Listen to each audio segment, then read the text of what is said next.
All right, YouTube, what's going on? So today I'm going to be showing you guys how to remove the CV axle driver's side from an 05 TSX, like I promised you guys. Let me show you guys the axle.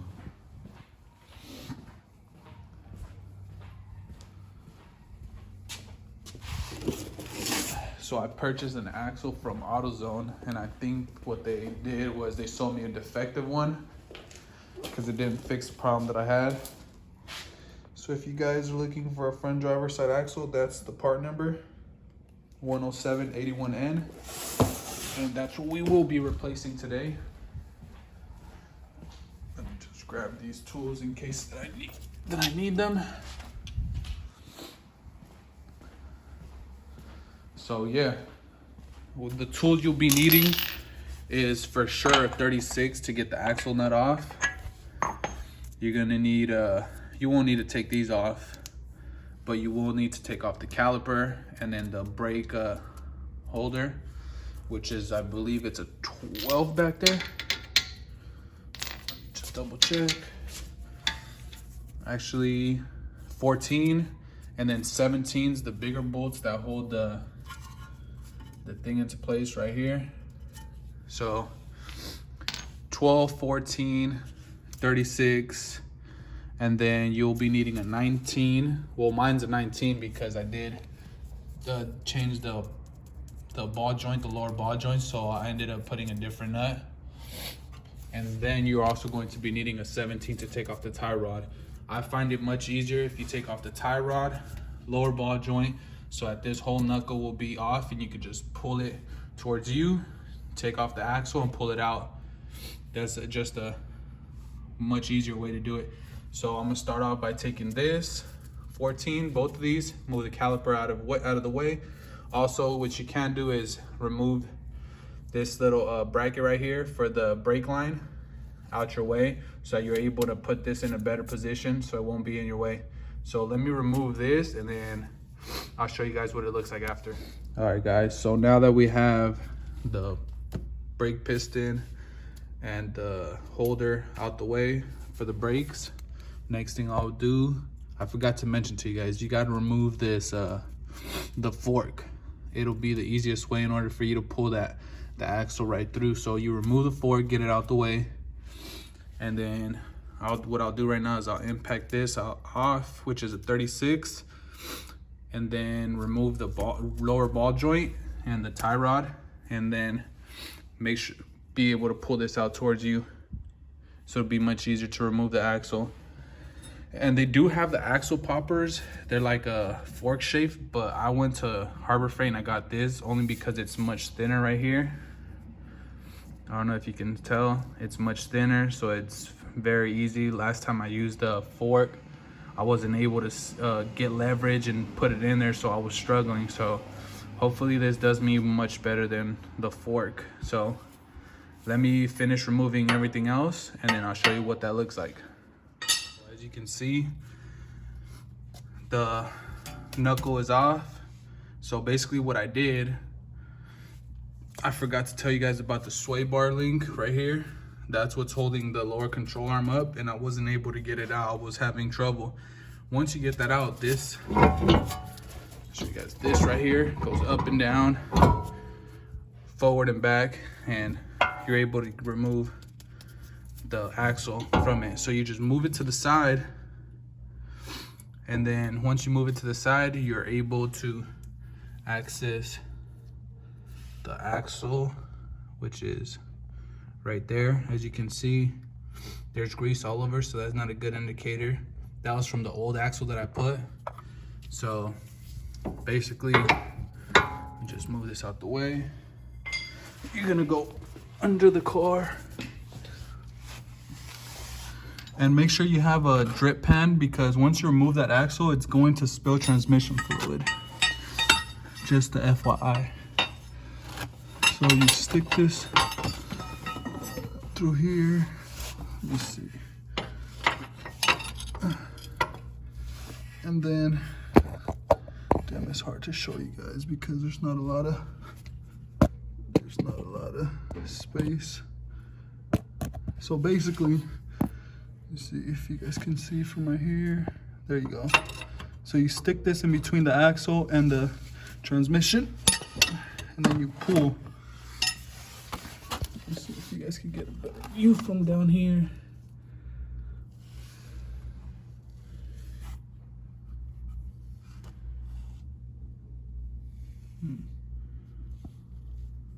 There it is right there. So yeah, you stick that the freaking the pry bar through that little crack of the CV axle and the transmission, and you pull it out. I don't have a lot of space in order to show you guys how it looks, but as soon as I get it removed, I will show you guys what it looks like. All right. All right, guys. So as you can tell, I have taken out the old axle, and as you can see, it is dripping the transmission fluid. So, shit. So with that being said, here's my new axle, and I will be filling her up right after that with Acura's automatic transmission fluid, ATF DW-1.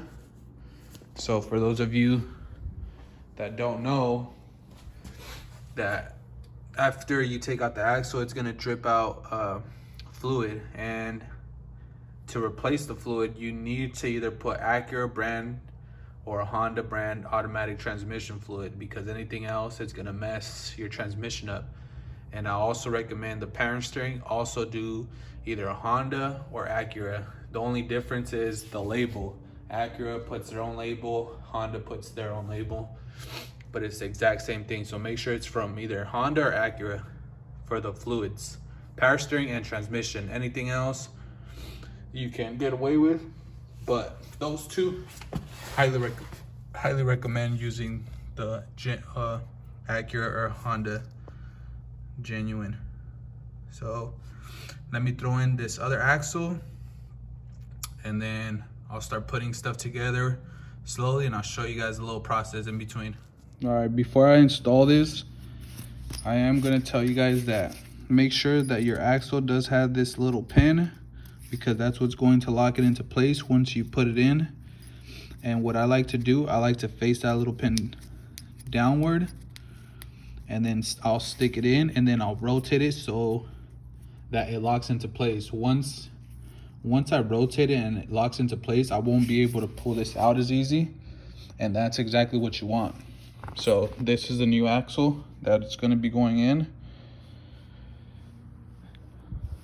So yeah, let me put it on and I'll show you guys what it looks like with it on. I'll start assembling everything slowly, and then yeah, it'll be pretty much it. That'll wrap up the video. So let me get this situated, and then I'll be right back with you guys after I'm done. Completely install.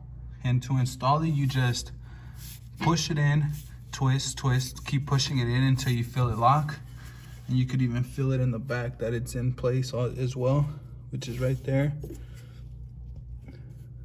So once it's sit flush, you're good. And like I said, let me show you guys.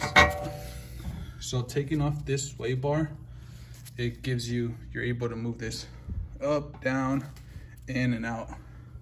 It won't do that right now because I do have the ball joint in there. So yeah. And then everything else is easy. You just put in the tie rod. Let me just clean that off a little bit.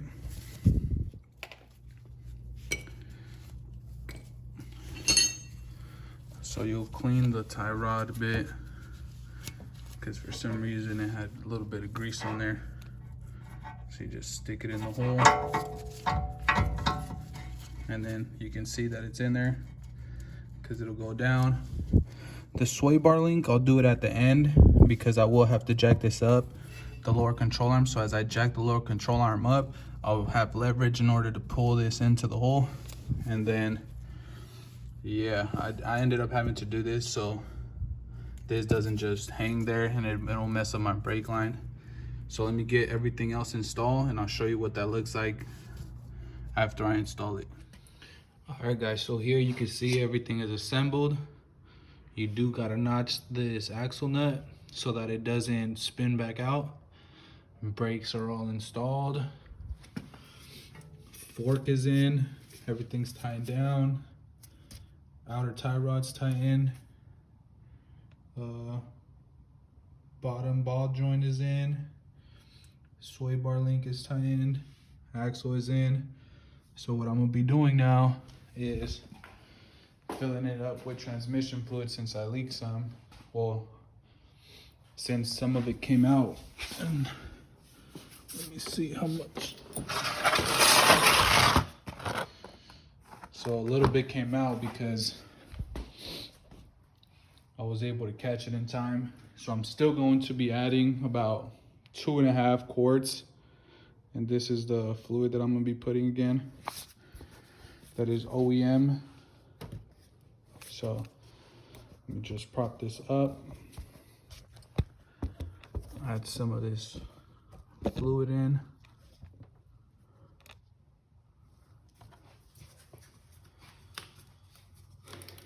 It's a pretty basic install.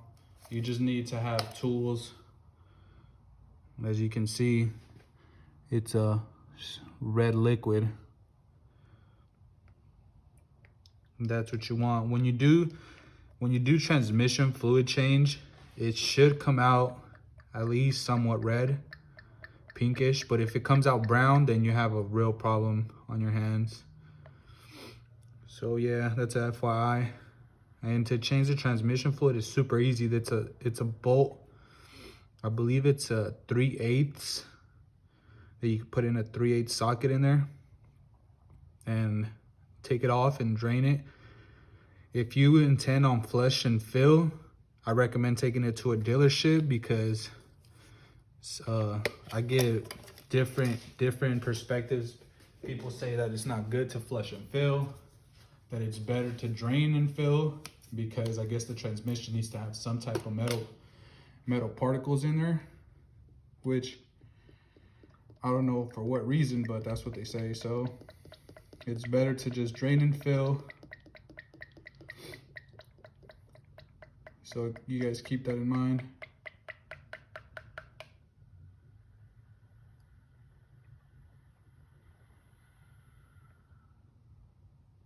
And like I said, I'm gonna do 2.5 only because my transmission didn't have a lot of fluid in. I already did the change, the drain and fill on it, but when I did the other axle, some of it spilled and I didn't have fluid at the time. So I'm just gonna do half of this and that should be good. So yeah guys, let me know if you guys liked the video. If it was helpful, make sure you like it and share it with other people because there's not a lot of videos of people doing how-tos and DIYs on Acura TSX. So I figured I'd be that one guy to do it since I have a TSX. So yeah, with that being said, I'll see you guys in the next one.